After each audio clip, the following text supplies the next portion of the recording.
정리하자면 형사공판은 공판 기일과 판결 선고기일 모두의 피고인이 나가야 되는 것이 원칙인데 상대적으로 경미한 사건이나 피고인에게 유리한 사건에서는 피고인이 안 나가도 되는 경우가 예외적으로 있다.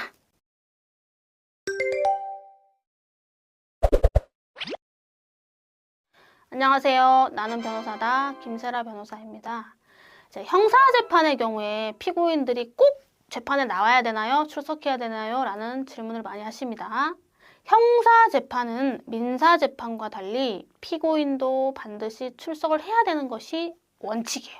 만약에 공판기일에 안 나온다, 피고인이 안 나온다 그러면 영장이 발부될 수 있습니다. 잡혀가요. 그래서 형사공판은 민사재판과 달리 피고인은 출석을 반드시 해야 되는 것이 원칙이다. 형사재판에 피고인 본인 출석은 공판기일 플러스 판결 선고기일까지도 피고인이 반드시 나가야 되는 거예요. 다만 예외가 5가지 있습니다. 근데 예외, 피고인이 나가지 않아도 되는 예외 5가지. 첫 번째, 500만 원 이하의 벌금이나 과료를 선고할 사건. 그러니까 좀 사안이 경미한 사건. 두 번째는 공소 기각이나 면소를 선고할 것이 명백한 사건. 피고인에게 유리한 사건이죠.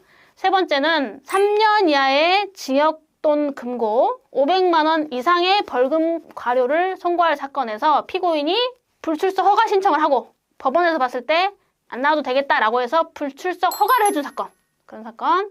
네 번째는 약식 명령에 대해서 피고인이 정시재판 청구를 했던 사건의 판결 선고기일. 자, 헷갈리시면 안 돼요. 약식 명령에 대해서 정시재판 청구해서 정시재판이 열리잖아요. 그러면 거기에는 피고인이 나가야 되는데 그러한 사건의 판결 선고기일에는 일반 공판 절차와 다르게 피고인은 안 나가도 된다. 요겁니다. 친절한 판사님은 설명해줘요. 특히 약식에 대해서 정식재판 청구한 사건에서 판사님이 판결 선고기일 알려주면서 피고인은 꼭 안 나와도 됩니다. 라고 말해줘요. 근데 다른 일반 형사재판에서는 판사님이 판결 선고기일 설명하면서 피고인이 그날 꼭 신분증 가지고 나오셔야 돼요. 라고 합니다. 그 차이를 아셔야 되고 마지막 5번째는 즉결 심판 사건. 여기도 피고인 안 나가도 돼요.